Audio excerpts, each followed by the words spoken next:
he wasn't always this guy.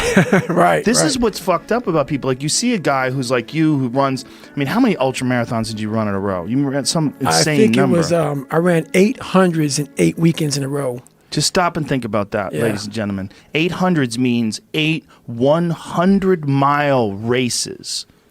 8 weekends in a row. A 100-mile race will put you out for fucking 6 months. Right. You know, and you ran 8 of them, 8 weekends. It's a fucking insane accomplishment. It was nuts. You think about a person like that, you think of them as in this like static, fully formed version. Right. You don't usually get to see, and especially someone like you, who you went into so much depth about your rise and fall and rise and fall. It wasn't like a straight linear process between you getting inspired and then you becoming this bad motherfucker.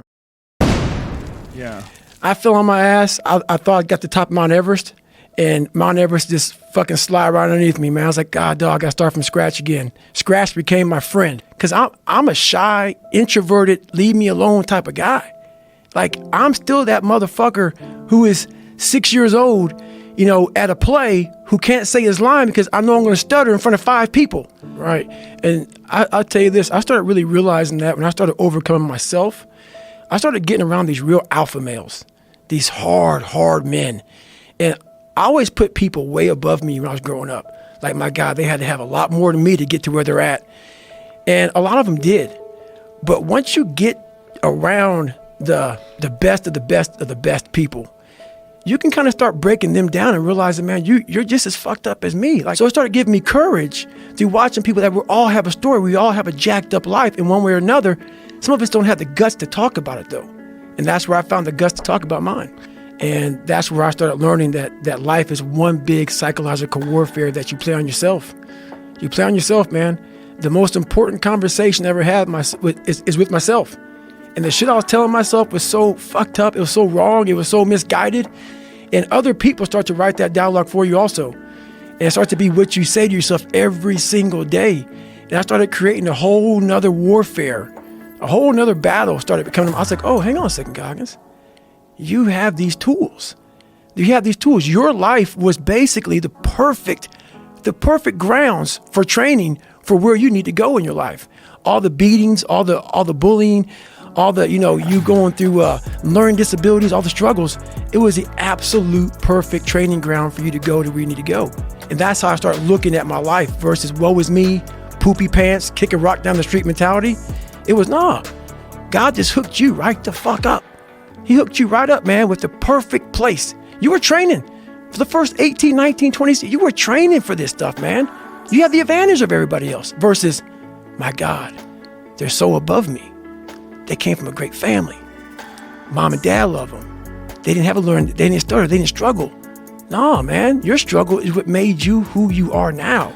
That what they thought, being judged. Wow, if I say this, if I stutter right now, are you gonna make fun of me? I stopped caring about that. And that's when my life started really changing for me, slowly but surely. That's such an important point when you're talking about the working out, because a lot of people, when they think about working out, they think of it as being a physical thing. Right, no. I did it for mental. Yeah. People always say, my God, like, no, don't look at it like, I didn't care about losing weight. I didn't care about being the fastest person. I wasn't making the Olympics. I wasn't going to pros. I could barely read and write when I was in a junior in high school. I wasn't going anywhere. I saw working out as a way for me to build calluses on my mind. I had to callous over the victim's mentality. So I watched these movies. I talked about Rocky last time I was on here. I always equated training to mental toughening.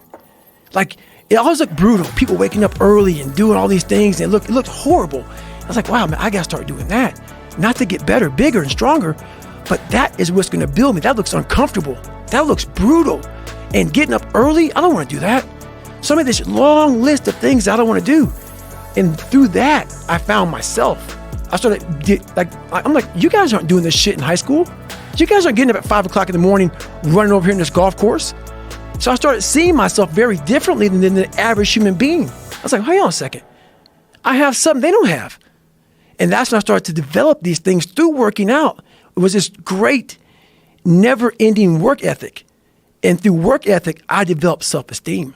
Now, is this something that you learned? Is this something you learned yourself from exercise yourself? Or is this something you had read or heard about? Like, what made you equate doing this and doing these difficult things physically to mental toughness to being, this is the discipline that you need in order to get your life out of the situation you're in? So I never read anything. You know, I could barely read, you know, so Right. I wasn't reading back then. I watched a lot of movies, and I was really big into visualization. And I always equated working out to struggle. And I struggled my whole life, but I ran from it. So I started realizing, man, I got to start facing the struggle, and I got to be mentally strong for the struggle. So that's where I started coming up with, like, I'm training for life. Mentally, I'm training for life. I'm not training for, like, to lift 400 pounds. And I found out on my own pretty much, is that through discipline, through self-discipline, through repetition, through tons of repetition of the same thing that you don't want to do, and that's the key thing. Through repetition of things you don't want to do, you develop mental, like an armor for your mind. You start to armor your mind, because your mind's like, okay, we suffer every day. That's what we do. We do stuff that sucks every day. So then when the suck stuff comes, you're ready for it. And that's how I started coming up. You know, I just started being very uncomfortable. And now it's like just a way of life. It's a crazy thing to figure out, though. It's like that you figured it out, and you didn't just figure it out, you embraced it. Like when you were talking about your senior year of high school, when you're talking about your mirror being your accountability mirror, like you had a radical shift. Mm-hmm. Like you just decided to not be a fucking loser. Right. And to start tightening up and start holding yourself accountable and get ready for things. So I had this my whole life. I mean, I don't know if people believe in God or what. I don't care what you believe in. There's been this unrelenting voice in my head. We all have this voice. It's the right or wrong voice.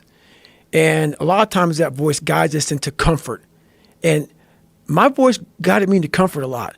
But I had this other voice I heard my whole life saying, hey, motherfucker, what are you doing? No, man, we got to go over here.